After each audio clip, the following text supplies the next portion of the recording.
everything that comes at us in our environment has been explained in the Bible, and it explains how we need to handle it, and explains how it was going to hurt, and what we should do, and what would happen if we didn't. But I do want to get back to the religion. You said that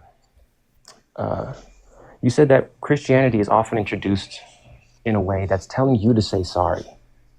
Like, you're a good person, maybe you first heard about it when you were very young, and the first thing they tell you is you should be sorry. You need to apologize. You already have done wrong. And you're like, I just got here. I just got here. I just got my family. I got my school. Like, what do you mean? What did I do wrong? So I feel like it's a very I never said that. off-putting way. I thought you said that there was a sort of an apologetic introduction to religion. No, somebody said that Christianity has this thing about like forgiveness in it, and he was trying to say that makes it good, and it's like that makes it a better kind of religion than other religions that are just like, ooh, shlammalama ding dong, the sky fairy gives us corn from heaven or something. I have no idea. I was saying in response to that, I said, well, the only reason Christianity has that is because they imagined a place of eternal damnation and torment that you need to try to avoid. So I was saying, like, yeah, there are like these nice ideas about that, but it's sort of coerced rather than like, there's no be good for goodness sake in Christianity. That's kind of what I would say. I mean, a lot. I would say a lot of what Jesus said was kind of similar to that, but that's really not what Christianity became. And I think a lot of that is because of Paul's influence, for example. Okay. It's in a Christmas song. Okay, Dr. Onychus. Planet Peterson debunked. The first ever, my first ever L. Well, no, yeah. But that's about Santa, not Jesus. Anyway, sorry, go ahead. Yeah, so yeah, you're right. It does have this, I think it's safe to say a metaphor, right? It describes all of the worst things you could experience and how it's a possibility that you could experience those things, right? That's what it's saying. It's like, hey, you're on a path, and one of the paths goes to, every worst, horrible thing you can imagine, which is, burning forever and you don't die for eternity. Yeah. Which is pretty shocking. It's like, whoa, you want me to be a good person? Just tell me to be a good person. You don't got to throw that in my face.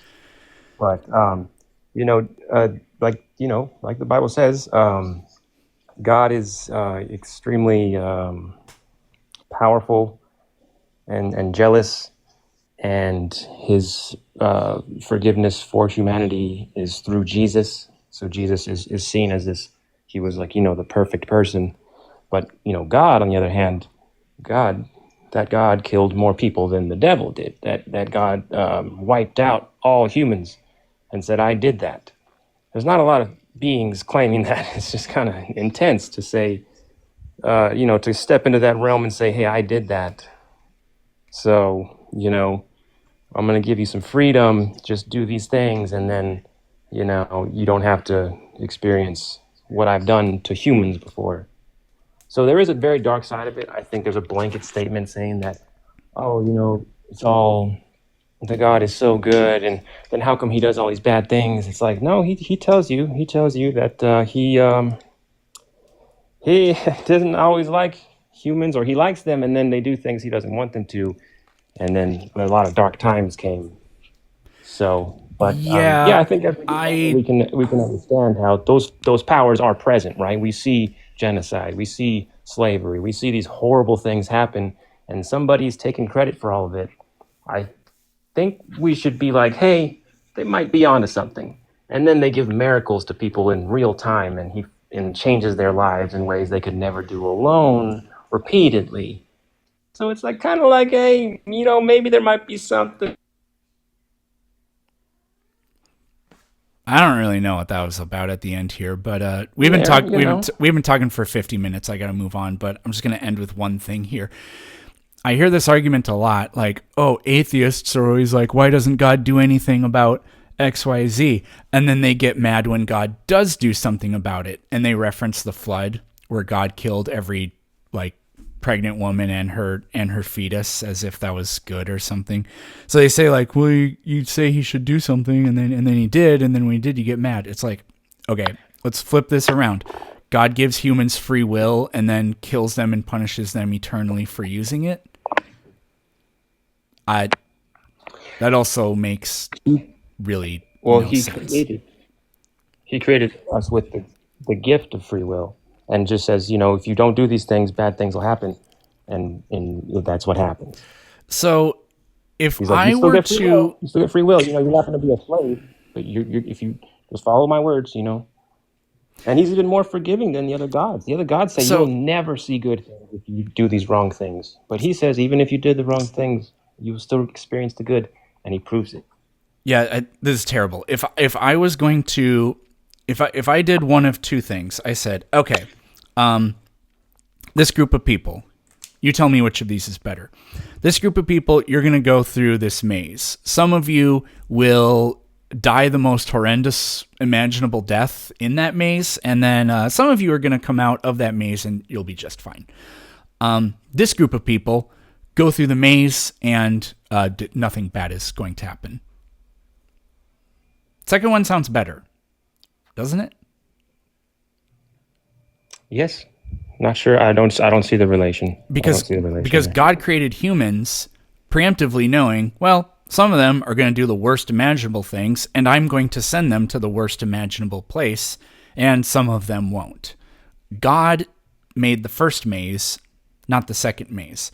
The second maze, people have complete free will. They can do whatever. They can't do the most horrendous imaginable stuff, and other people don't suffer, and it does not lead to an eternity of suffering at the end, because nothing justifies an eternity, an eternal punishment. But God made the first maze, is basically what I'm saying. Well, if this is talking about free will, then there's no second maze, because you can deny responsibility for your actions. But God didn't make perfect people. He didn't say, I'm creating the perfect person, and if you do wrong, then you are bad for me. No, he says, I'm creating humans for a reason and a purpose. And if you do good things, I have good things for you. And if you do bad things, there's a place who wants people who did bad things. Yeah, the Holocaust was God's intention. You're not even in the wrong. Yeah, but that makes you're not in the wrong by doing bad things. Yeah, but because there's a place who wants those people. So you're perfect with the free will to choose. But if you do those bad things, it's going to feel really, really bad, because there's a place who wants those people. They value you. They want you to do those bad things. And he says, hey, they want you, if you do those things, if you follow these, couple guidelines, I'll show you miracles in real time. And if you don't, it's going to feel really, really bad, because humans aren't perfect. They're designed to choose left and right and wrong, moment by moment. And either way you choose, you will be wanted somewhere. And so one place is going to feel a lot better than the other.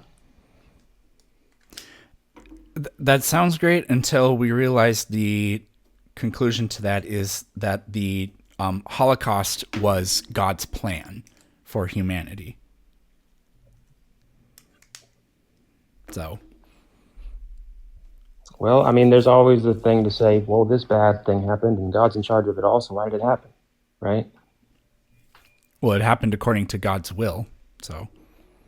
Yeah, and God didn't create this to be only good. If it was all only good, then there would never be anything bad, but it's obviously not, right?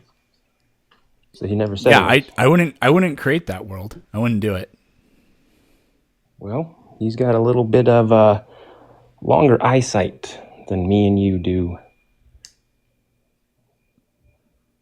So we're better off that things like the Holocaust happen than not happening. Because so from what we can see from the Holocaust, because right, he's is God Danny Ainge? Are we just supposed to trust the process? Well, there's no, he's the manager of this. Wait, who's the manager for the 76ers? I don't remember. Chat, who's the manager for the 76ers? I don't remember. No, whatever. I don't care. Okay, like I said, I got to move on.